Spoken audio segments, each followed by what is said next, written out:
Assalamualaikum warahmatullahi wabarakatuh. Perkenalkan, nama saya Suryani. Di sini saya akan membahas perkuliahan sesi 5, yaitu tentang turunan fungsi. Pada dasarnya untuk turunan fungsi ini kalian semua sudah belajar waktu di jenjang sekolah menengah atas gitu ya. Cuma nanti akan ada beberapa materi yang memang kalian baru belajar di mata kuliah ini ya, di kalkulus 1 ini. Tapi beberapa materi udah kalian pelajari waktu SMA ya.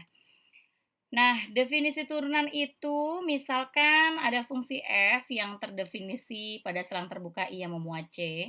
Turunan pertama itu nantinya akan disingkat dengan turunan dari fungsi f, ditulisnya dengan f aksen C gitu bacanya ya. Didefinisikan sebagai f aksen C sama dengan limit x mendekati C dari fx min fc dibagi x min C. Jadi pada dasarnya turunan pertama itu adalah limit. Ya, turunan pertama itu adalah limit. Makanya kalian belajar limit dulu baru belajar turunan fungsi. Kalau limitnya ada. Betul ya? Karena limit itu bisa jadi nilainya ada, bisa jadi nilainya tidak ada. Kalau seandainya x-nya itu dimisalkan C plus H, yang mengakibatkan kalau x-nya mendekati C, maka H-nya akan mendekati 0, dan x min C-nya sama dengan H, maka nanti definisi dari turunan ini akan berubah seperti itu. Ya, akan berubah seperti itu. Kalau limitnya ada, maka f aksen C-nya juga ada. Dan fungsinya terdiferensialkan di C. Nah, biasanya untuk definisi turunan, itu yang akan digunakan itu adalah yang bawah. Ya, jadi Ibu biasanya menggunakan definisi turunan pakai yang bawah. Ketika nanti kalian ada soal gitu ya, ada soal kemudian kalian diminta untuk mengerjakannya menggunakan definisi turunan, maka kalian harus menggunakan rumus ini. Ya, boleh yang atas, boleh yang bawah, tapi Ibu akan pakai yang bawah. Begitu ya. Contohnya, misalkan Ibu punya fungsi fx 13x min 16, carilah f aksen x, begitu juga dengan yang nomor 2. Carilah f aksen x dari fungsi fx tersebut. Nah, kalau kalian mencari turunannya dengan menggunakan definisi turunan, maka kalian harus menggunakan rumus ini. Gitu. Limit h mendekati 0 dari fx plus h dikurangin fx dibagi h. Nah, fx plus h itu maknanya fungsi fx ini nanti semua x-nya kalian ganti dengan x plus h. Sehingga nanti hasilnya 13, x-nya diganti x plus h dikurangin 6. Sedangkan fx-nya diganti dengan 13x min 6, h-nya tetap di h. Begitu kira-kira. Ya. Kemudian kalian lakukan operasi aljabar. 13-nya dikali dengan x plus h, minus yang ini juga dikalikan ke dalam kurung, sehingga hasilnya seperti itu. Sederhanakan. Jadi nanti 13x-nya dikurangin 13x, min 6-nya dikurangin sama min 6-nya ditambahin sama plus 6, sehingga hasilnya 13h dibagi h. Karena di atas dan bawah sama-sama ada h, h-nya dicoret. Limit h mendekati 0 dari 13, katanya limit yang sudah kita pelajari di pertemuan sebelumnya, itu hasilnya adalah 13. Jadi turunan pertama dari 13x min 6 itu adalah 13 kalau pakai definisi turunan. Nanti kalau pakai aturan turunan itu akan ada cara yang lebih mudahnya. Turunan 13x min 6 adalah 13 gitu ya. Nah, yang kedua silakan kerjakan sendiri. Caranya ini juga Ibu mau kalian menggunakan definisi turunan, begitu ya.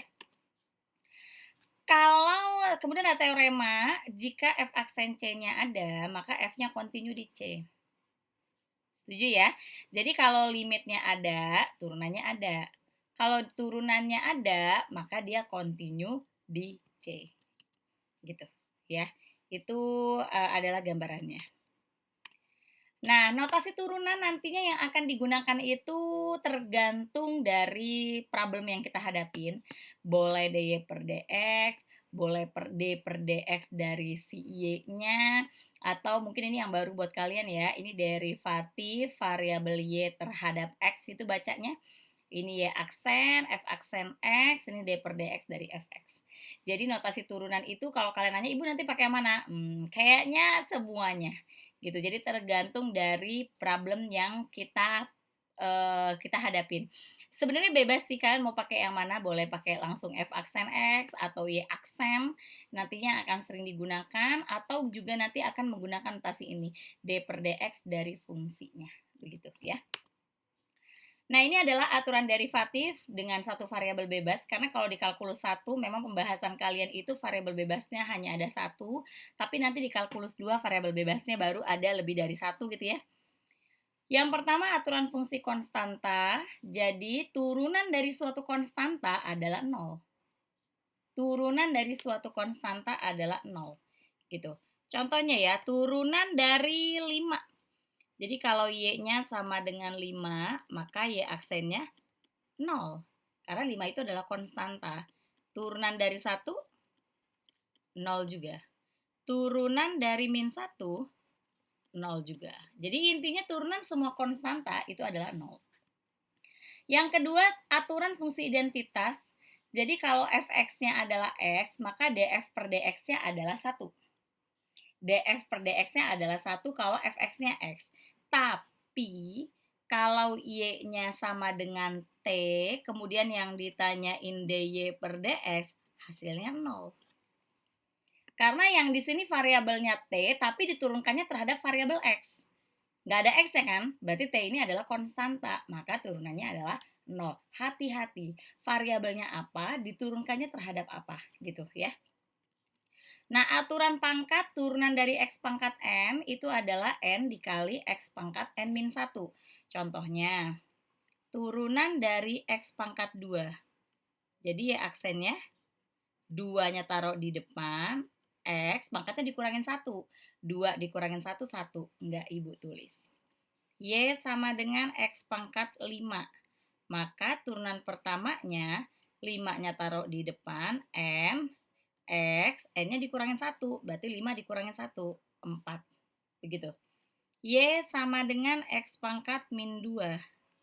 Lagi-lagi pakai rumus yang ada di sini ya. Berarti min 2 taruh di depan, x, min 2 dikurangin 1.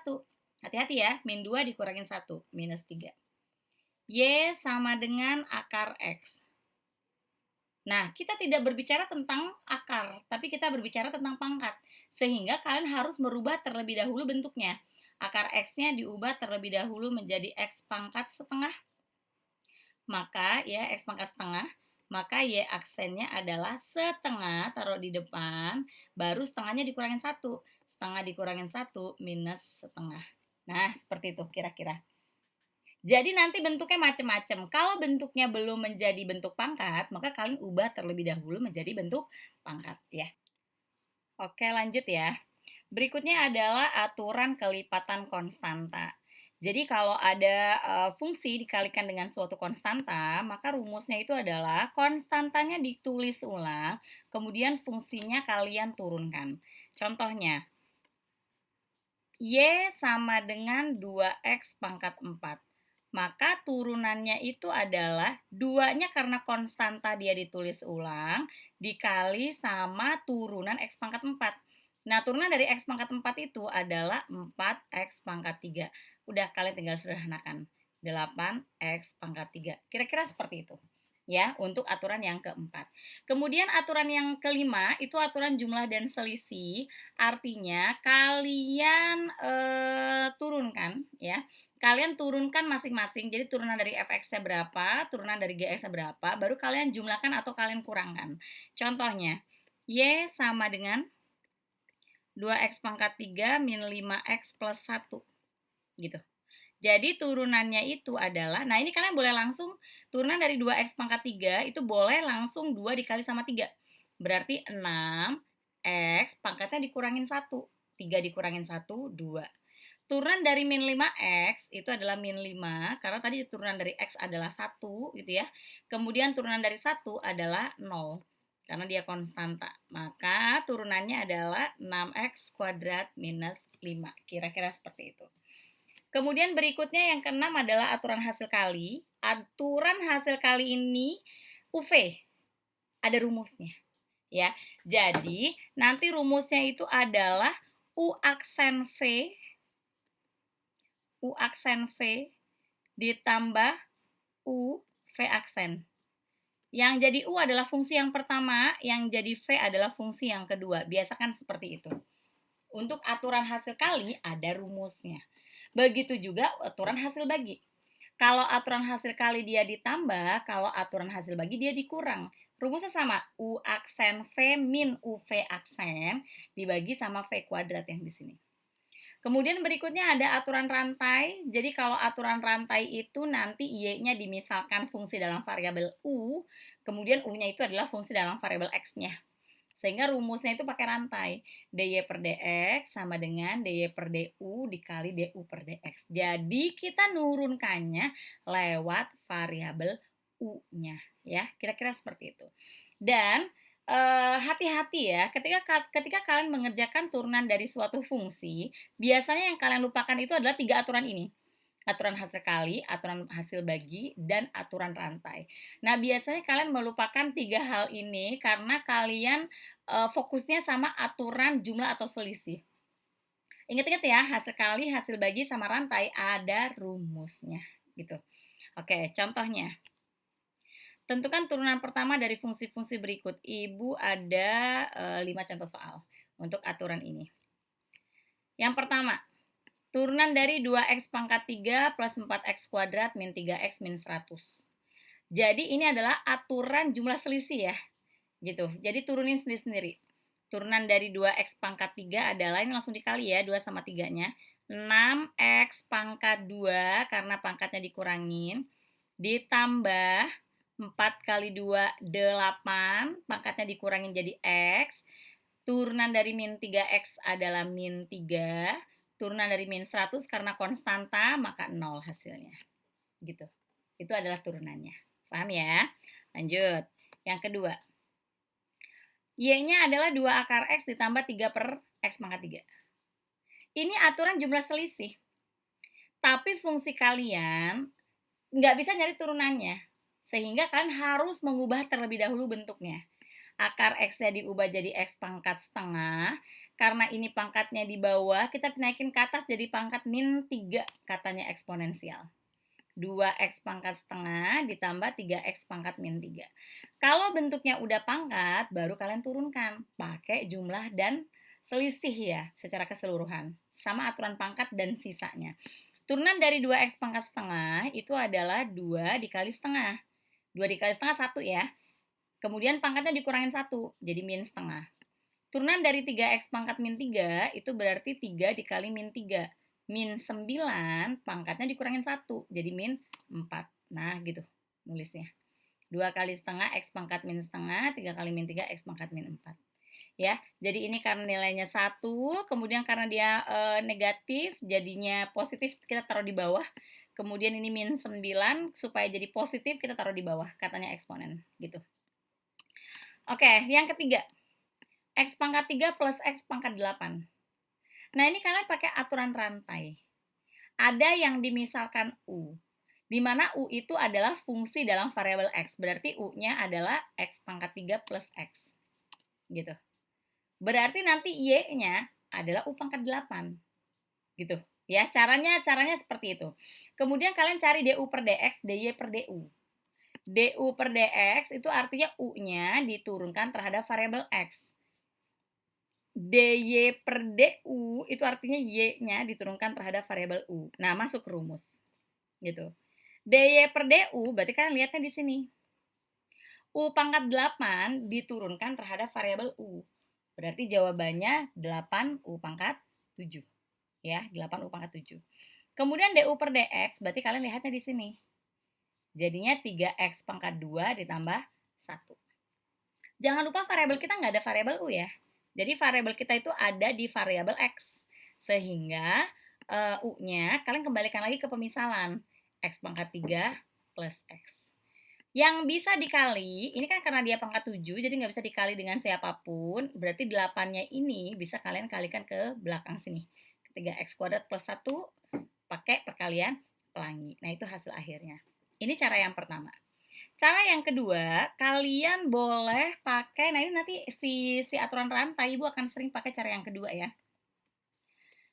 Y sama dengan X pangkat 3 plus X pangkat 8. Jadi dy per dx-nya turunan pangkatnya dulu. Seolah-olah kalian menurunkan sesuatu pangkat 8. Berarti 8 sesuatu pangkat 7 karena pangkatnya dikurangin. Ini pangkat 3 ya. Dikali turunan dari x pangkat 3 plus x-nya. Nah, gitu. Berarti hasilnya 8 x pangkat 3 plus x dipangkatin 7. Turunan dari sini adalah 3x kuadrat plus 1. Karena dia pangkat 7 nggak bisa dikali, berarti 8-nya kita kalikan ke belakang. 24x pangkat 2 plus 8 dikali x pangkat 3 plus x pangkat 7. Nah, gitu. Jadi nanti bebas, terserah kalian. Kalian kalau lebih nyaman pakai yang cara kiri silahkan, kalau lebih nyaman pakai yang kanan silahkan. Gitu. Tapi nanti di perhitungan ibu akan sering menggunakan yang bagian kanan. Gitu ya. Kemudian yang keempat, x plus 1 dikali x min 1 pangkat 10. Ini berarti kalian dikali, berarti pakai aturan hasil kali. Gitu. Nah, aturan hasil kali tadi ada yang dimisalkan U, ada yang dimisalkan V. U-nya adalah X plus 1, V-nya adalah X min 1 pangkat 10. Gitu. Masuk ke rumus. U aksen V plus UV aksen. U aksennya 1 ya. Karena turunan dari 1 ini 0, turunan dari X-nya 1, berarti 1 turunannya. V aksennya berarti pakai rantai ini. X min 1 pangkat 10, pakai rantai. 10 X min 1 pangkat 9 dikali turunan dari X min 1-nya adalah 1. Substitusi ke rumus ini. U aksennya 1, V-nya dia. Ditambah U-nya X plus 1, V aksennya tadi yang 10 X min 1 pangkat 9. Nah, gitu nulisnya. U aksennya turunan dari ini V-nya. Ini U aksen, ini U-nya, ini V aksennya. Begitu ya? Dah. U aksennya 1, V-nya ditulis ulang. Ini U-nya X plus 1, ini V aksennya tuh dia nih, pakai aturan rantai. Gitu, segini ya. Oke, udah, turunan dari X min 1 adalah 1, tinggal disederhanain. Nah, ini dikali 1, maka ibu tulis ulang. Kalau kalian mau memfaktorkan ya, ini kan sama-sama ada X min 1 pangkat 9 nih. Ibu faktorkan. X min 1 pangkat 9-nya dikeluarin, berarti ini sisa X min 1 pangkat 1, ditambah 10X plus 1-nya ibu kalikan ke dalam kurung, kemudian sederhanakan yang bagian ini. Gitu, 11X plus 9. Ya, ini adalah turunan pertama dari dengan menggunakan aturan hasil kali.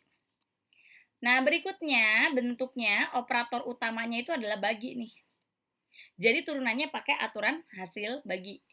U-nya yang di atas, V-nya yang di bawah, ya. Jadi U-nya X kuadrat min 1, V-nya X pangkat 3 plus X. Masukkan ke rumus, gitu. Itu rumusnya. U aksennya, ini U aksen, ini V-nya. Ini U-nya, ini V aksennya. Ini adalah V pangkat 2-nya, gitu. Nah, turunan dari X kuadrat min 1 itu adalah 2X. Turunan dari X pangkat 3 plus X adalah 3X pangkat 2 plus 1. Kalikan pelangi. Hasil begitu. Ya, itu ibu kalikan pelangi. Jadi 2X dikali X pangkat 3 plus X. Yang ini dikalikan, tapi jangan lupa di depannya ada minus. Gitu. Sehingga hasilnya seperti ini. Sederhanakan. Ya. Bu, yang di bawah nggak dipangkatin 2? Nggak usah sih. Tapi kalau kalian mau pangkatin 2, X pangkat 3 plus X-nya mau dipangkatin 2, boleh. Tapi kalau nggak dipangkatin 2 juga nggak apa-apa. Ya. Oke. Nah, ini mayoritas di SMA belum dipelajari tentang turunan fungsi implisit. Jadi pada dasarnya fungsi itu kan ada dua macam ya, ada fungsi implisit, ada fungsi eksplisit. Yang selama ini kita bahas itu adalah fungsi implisit. Jadi semua soal tadi di awal yang kita bahas itu adalah itu adalah fungsi eksplisit. Sebenarnya fungsi implisit itu bisa aja diubah menjadi fungsi eksplisit, tapi tidak semua fungsi. Ada fungsi implisit yang memang murni dia fungsi implisit. Jadi tidak bisa kalian ubah menjadi fungsi eksplisit. Sehingga mau nggak mau untuk mencari turunannya harus menggunakan turunan fungsi implisit. Ini contohnya. Kalau fungsi eksplisit itu kan bentuknya Y sama dengan, dan yang di kanan itu X semua. Tapi kalau ini kita ubah menjadi bentuk Y sama dengan, itu kan agak sulit ya. Jadi memang ini fungsi implisit murni. gitu. Sehingga ketika kalian mencari turunan pertamanya, ya pakai turunan fungsi implisit. Nah, turunan fungsi implisit itu sama persis seperti fungsi eksplisit, ya. Jadi kalian tetap menggunakan aturan-aturan yang kita punya. Cuman bedanya ketika nanti kalian menurunkan variabel y-nya harus dikalikan dengan dy per dx. Kenapa begitu, Bu? Iya, karena kita menurunkannya terhadap variabel bebas, terhadap variabel x. Kalau y-nya diturunin, boleh, tapi kalikan dengan dy per dx. Ibu contohkan turunan dari fungsi ini ya. Turunan y pangkat 3 itu 3y pangkat 2. Tapi karena kalian menurunkan y, ya berarti kasih dy per dx. Ditambah. Turunan 7y itu adalah 7. Jangan lupa dikali dy per dx. Sama dengan turunan dari x pangkat 3 adalah 3x pangkat 2. Apakah dikali dy per dx? Enggak perlu, karena kita lagi menurunkan variabel x-nya. Variabel x diturunkan terhadap x, jadi nggak perlu dikali dy per dx. Nah, tugas kalian berikutnya yang ada dy per dx saya taruh di kiri, yang enggak ada pindahin ke kanan. Kebetulan punya kita yang ada y-nya udah di kiri semua nih. Jadi kalian boleh menuliskan bentuknya jadiin satu ya. 3y kuadrat plus 7 dikali dy per dx. Sama dengan 3x kuadrat. Ingat, tujuan utama kita memang mau mencari dy per dx. Jadi 3y kuadrat plus 7-nya pindah ke kanan. 3x kuadrat dibagi 3y kuadrat tambah 7. Udah, ini adalah hasilnya. Bu, kok masih ada y-nya? Betul, nanti jawabannya itu memang masih ada y-nya. Karena kalian menurunkan fungsi implisit. Jadi y-nya tidak mungkin hilang. Seperti itu ya kira-kira. Oke. Kemudian ini contohnya, tentukan turunan pertama dari bentuk ini. Hati-hati ya, turunannya nanti ada aturan-aturan yang kalian harus ketahui. Aturan yang tadi, 8 aturan yang kita punya, itu tetap kita pakai di turunan fungsi implisit. Nah, kenapa bentuknya seperti ini nih? Diturunkan terhadap variabel x. Tadi gimana fungsinya? 4x kuadrat y min 3y, 4x kuadrat y min 3y, 4x kuadrat y minus 3y sama dengan, lupa ibu sebelah kanannya, x pangkat 3 plus 1 apa min 1 gitu ya. Jadi kenapa ketika diturunkan terhadap variabel x hasilnya seperti ini? Karena 4x kuadrat y-nya pakai aturan hasil kali. Jadi ini adalah u-nya, ini adalah v-nya. Ya. Sehingga turunannya itu adalah u aksen v plus u v aksen. Nah, khusus ini. Gitu.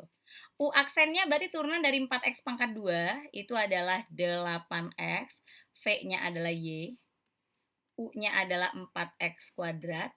Turunan dari v itu kan 1 ya. Tapi karena kita menurunkan variabel y, 1 dy per dx gitu. Jadi harus dikali dengan dy per dx. 8xy plus 4x kuadrat dy per dx. Nah, jadi ini UV nih. UV dari 4x kuadrat y. Kemudian turunan dari min 3y adalah min 3. Karena y diturunkan terhadap variabel x, maka dikali dy per dx. Kemudian turunan dari x pangkat 3 adalah 3x kuadrat. Turunan dari suatu konstanta adalah 1. Gitu. Ya. Hati-hati ya. Kemudian tadi yang ada dy per dx saya taruh di kiri, yang enggak ada pindahin ke kanan. Jadi 8x-nya pindah ke kanan jadi minus. Kelompokkan ya, 4x kuadrat min 3 dy per dx sama dengan yang di kanan. Udah dapat dy per dx-nya, tinggal ini dibagi sama 4x kuadrat minus 3. Begitu untuk turunan fungsi implisitnya. Ya, semoga dapat dipahami. Berikutnya turunan fungsi parametrik ini juga sama, di SMA kalian belum mempelajari hal ini. Jadi fungsi parametrik itu adalah suatu fungsi di mana x dan y-nya itu dinyatakan dalam variabel t atau variabel yang lainnya. Tapi memang lumrahnya itu dalam variabel t. Jadi turunan pertamanya pakai rantai. dy per dx itu adalah dy per dt dikali dt per dx. Atau nanti kan kita nggak punya dt per dx ya, kita punyanya dx per dt, jadi ini dibalik nih. Ya, sehingga hasilnya dy per dt dibagi dx per dt. Ya, contohnya, diketahui XT-nya 3T pangkat 3 plus 2T min 1, YT-nya 2T min 1. Jadi, kalau berdasarkan rumus, kalian harus cari dx per dt. Nah, dx per dt-nya itu berarti 9T pangkat 2 plus 2. dy per dt-nya adalah 2. Ya. Nah, gitu. dx per dt-nya 9T kuadrat plus 2, karena turunan min 1-nya konstanta ya, berarti 0. dy per dt-nya hasilnya adalah 2. Masukkan ke rumus. dy per dt-nya dia, dy per dt-nya dx per dt-nya ini, dy per dt-nya 2. Sehingga 2 per 9t kuadrat plus 2. Begitu saja. Karena bentuk fungsinya sederhana ya. Nanti kalau fungsinya udah campur sama trigono, sama logaritma natural, atau eksponen, ya nanti kita kondisikan. Gitu ya. Kemudian bagaimana dengan turunan tingkat tinggi? Jadi turunan tingkat tinggi itu turunan kedua, ketiga, keempat, dan seterusnya. Jadi kalau turunan pertama kita singkat sebagai turunan saja tadi ya di awal. Kemudian kalau turunan kedua notasinya boleh pakai F double aksen. Kalau turunan ketiga F triple aksen. Turunan keempat ada kurungnya. Hati-hati karena nanti kalau misalkan kalian punya bentuk F pangkat 4X itu berarti turunan keempat. Tapi kalau F pangkat 4X ini Fx-nya dipangkatin 4 sehingga nilainya tidak sama. Hati-hati menulis notasi dalam matematika. Yang di kiri turunan keempat, yang di kanan fungsinya dipangkatin 4.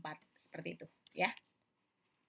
Ini adalah notasi-notasi yang akan digunakan. Nanti kalau kalian nanya, ibu pakai notasi yang mana? Ya lagi-lagi nanti bebas aja, terserah kalian ya. Bisa jadi pakai yang ini notasinya, atau pakai notasi Leibniz. Hati-hati ya, notasi Leibniz itu yang di atas yang dipangkatin itu D-nya, tapi yang di bawah yang dipangkatin X-nya. Gitu, jangan sampai salah memberikan pangkatnya karena memang maknanya berbeda. Nah, ibu jarang menggunakan notasi D untuk turunan tingkat tinggi. Biasanya kalau nggak pakai notasi si aksen ini, ibu akan pakai notasi Leibniz gitu ya. Contohnya, nah sebenarnya bagaimana sih Bu cara mencari turunan kedua dari suatu fungsi? Jadi kalau turunan pertama, si fx-nya ini kita turunin kan. Nah ini turunannya berapa nih? 6x pangkat 2 minus 4 kali 2 8x pangkat 1 plus 7 min 0. Itu turunan pertama. Nah, cara mencari turunan keduanya, turunan pertamanya kalian turunkan lagi 1 kali. Jadi ini diturunin nih. Gitu. Jadi turunan keduanya nanti jadinya 12x pangkat 1 minus 8. Turunan ketiganya, berarti turunan keduanya kalian turunkan 1 kali lagi. Sehingga hasilnya 12. Turunan keempatnya, turunan dari 12. Berarti turunan dari konstanta, 0. Turunan ke-5, 0. Turunan ke-6, 0. Turunan ke-1000 pun hasilnya 0. Gitu. Jadi setelah turunan keempat, pada saat turunan keempat dan seterusnya, nilai turunannya adalah 0. Itu kita sebut dengan turunan tingkat tinggi. Ya, seperti itu ya. Semoga dapat dipahami. Oke, demikian apa yang dapat Ibu sampaikan pada kesempatan kali ini. Semoga bermanfaat buat kalian. Good luck ya buat kalian semuanya. Assalamualaikum warahmatullahi wabarakatuh.